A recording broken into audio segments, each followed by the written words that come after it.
안녕하세요. 부엘입니다. 오늘은 많은 임차인들이 놓치기 쉬운 중요한 법적 절차인 임차권 등기 명령에 대해서 상세히 알아보겠습니다. 임차권 등기 명령이란 주택이나 상가 임차인이 계약기간 종료 후 이사를 가야 하지만 보증금을 아직 돌려받지 못한 상황에서 보증금을 지키기 위해 법원에 신청하는 절차예요. 이 절차를 통해 임차인은 퇴거 후에도 대항력과 우선 변제권을 유지할 수가 있어 나중에 건물이 경매나 공매로 넘어가더라도 보증금을 우선 돌려받을 수 있는 기회를 가질 수가 있습니다. 그러면 이게 언제 필요한가요? 한다면 대표적인 경우는 임대인이 보증금을 돌려주지 않을 때 이사를 가야 하는 상황, 그럴 때 필요한 경우예요. 예를 들어서 A씨는 계약 만료일에 새 집으로 이사를 가야 하는데 임대인은 전세금이 없다라면서 버텨요. A씨가 그냥 이사하면 대항력, 우선 변제권을 잃어서 보증금을 못 받을 위험이 크지만 법원에 임차권 등기 명령을 신청하면 퇴거 후에도 권리를 지킬 수가 있습니다. 하지만 신청만 하고 이사 가면 안 돼요. 등기 완료를 꼭 확인하셔야 합니다. 반드시 등기가 완료된 것을 확인하시고 이사를 가셔야 합니다. 신청만 했다고 해서 권리가 지켜지는 게 아니라 등기가 맞춰져야 비로소 법적 효력이 발생하기 때문입니다.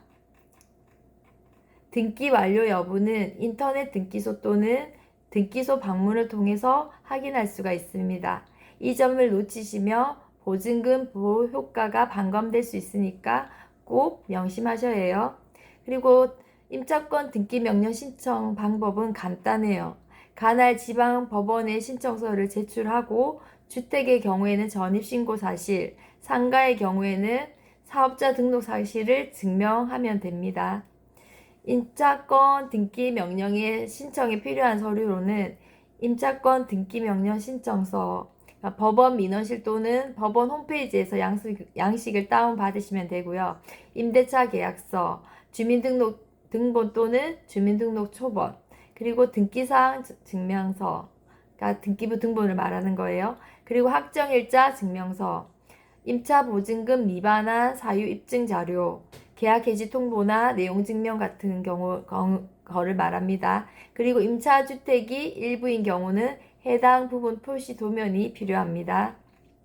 그리고 많은 분들이 물으세요. 확정일자나 전입신고를 안 했는데 신청할 수 있나요? 예, 답은 할 수 있습니다. 다만 임차권 등기 명령을 통해 확보되는 것은 퇴거 후 대항력, 우선 변제권이므로 그 전 단계에서 확정일자, 전입신고, 상가 같은 경우는 사업자 등록을 해두면 보증금 보호 효과가 더 강해집니다. 그리고 또 중요한 팁으로는 임차권 등기 명령을 경매 개시 결정 등기 이전에 하면은 경매 시 따로 배당을 신청하지 않아도 배당 요구를 한 것으로 간주가 됩니다. 보통 경매 절차에서 임차인은 배당 요구 종기일까지 법원에 배당 신청을 해야 하는데 해야 보증금을 돌려받을 수가 있습니다. 근데 임차권 등기 명령이 있으면 별도로 배당 신청 없이 자동으로 배당 참가가 인정이 됩니다.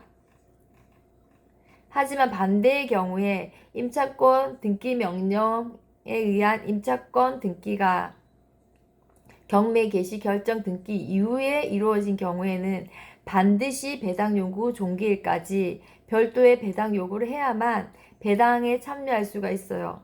이때 배당 요구를 하지 않으면 배당에서 제외가 됩니다. 꼭 아셔야 해요. 그리고 임차권 등기 이후에는 새 임차인이 들어와도 권리가 인정되어서 임대차 계약 해지나 보증금 반환 소송에도 유리하게 작용할 수 있습니다. 다만 임차권 등기 후에는 계약 해지 의사를 명확히 하고 임대차 관계 종료를 확실히 해야 하며 보증금 반환이 끝내 안 되면 별도 소송 절차가 필요하다는 점도 잊지 마세요. 자, 이제 정리해보면 임차권 등기 명령은 임대차 종료 보증금을 돌려받지 못한 임차인이 신청할 수 있는 제도이고 신청 전 퇴거 의사 통보와 등기 완료 확인이 필수이며 경매 시 자동 배당 참여 혜택까지 받을 수 있는 매우 강력한 장치예요. 필요한 순간에 현명하게 잘 활용하셔서 소중한 보증금을 꼭 지키시기 바랍니다. 도움이 되셨다면 구독과 좋아요는 사랑입니다. 다음에는 더 좋은 내용으로 찾아오겠습니다. 감사합니다.